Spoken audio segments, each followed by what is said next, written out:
Hi guys, this is Prakash Nazari नोंथांमोना नायदों बियाम सिराप चेनेल दिनै मोनसे खोथा लानानै फैदों बर'नि गेजेराव मुंदांखा आरो लोगोसे गोबां बिबांनि फिल्म दिरुननो हानाय गोबां बिबांनि एलबाम दिरुननो हानाय नाम्बार 1 प्रोडक्शन आरबी फिल्म प्रोडक्शननि बिगोमा रिया ब्रह्मनि हौवा मनरन्जन ब्रह्म माने बे बिथाङा इउपिपिएल पार्टियाव हाबसिगोन बिथांखौ नुदों इउपिपिएल पार्टिनि मिटिंआवहाय गोजा ड्रेस गाननाय स्क्रिनशट देखायना होगोन आरो लोगोसे आं बेखौबो बुंगोन नोंथांनि सिगाङावहाय कि दायो गोबां बिबांनि बिपि पार्टिनि मानसिफोरा कन्ट्रेक्टरानो होन बिजनेसमेनानो होन आरो बिनि गेजेराव माने वर्कारफ्रानो होन इउपिपिएलआव हाबनो लागासिनो दङ इउपिपिएल पार्टियाव थांगासिनो दङ आरो बे मोनसे इउपिपिएल पार्टिनि थाखाय मोजां बेखौ बिथांमोनहा सानो आरो लोगोसे देग्लायनि बे इलेक्शनावहाय माबायदि जागोन बिटिआरआवहाय बेखौ समाजसो खोन्थासिगोन मानो होनोब्ला गोबां बिबांनि सुबुंफ्रानो इउपिपिएल पार्टिखौ सापर्ट होगासिनो दङ दायो इउपिपिएल पार्टिया 12टा सिट बिटिआरआवहाय लुबैदोंमोन आरो लोगोसे बेयावहाय बिथांमोननो दायो 8टा सिट होनायखौ जों नुनो मोन्दों बाट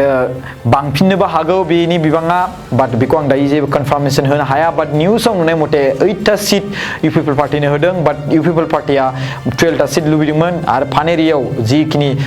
माने समष्टि बे पानेरि समष्टियावहाय बिस्वजित दैमारी सारखौ होदों बिथाङा दायो अलरेडि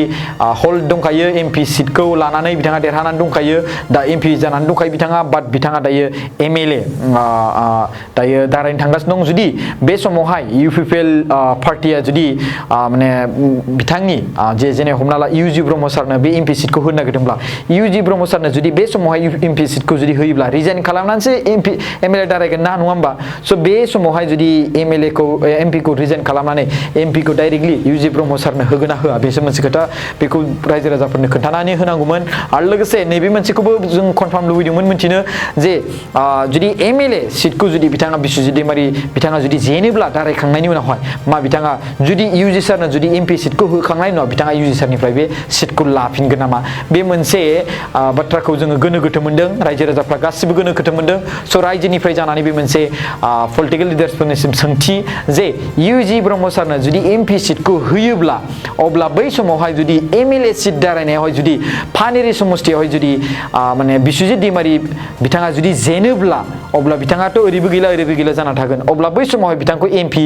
सिटखौ होफिनगोन नामा बे मोनसे बिराद गिदिर कुइसना जोंनि गोसो आरो रायजो राजाफोरनि गोसोआव दङ दायो मनरन्जन ब्रह्म जाय बिटिआरनि नाम्बार 1 कन्ट्रेक्टर होननानै फालांगि होननानै मोनथिनो मोनो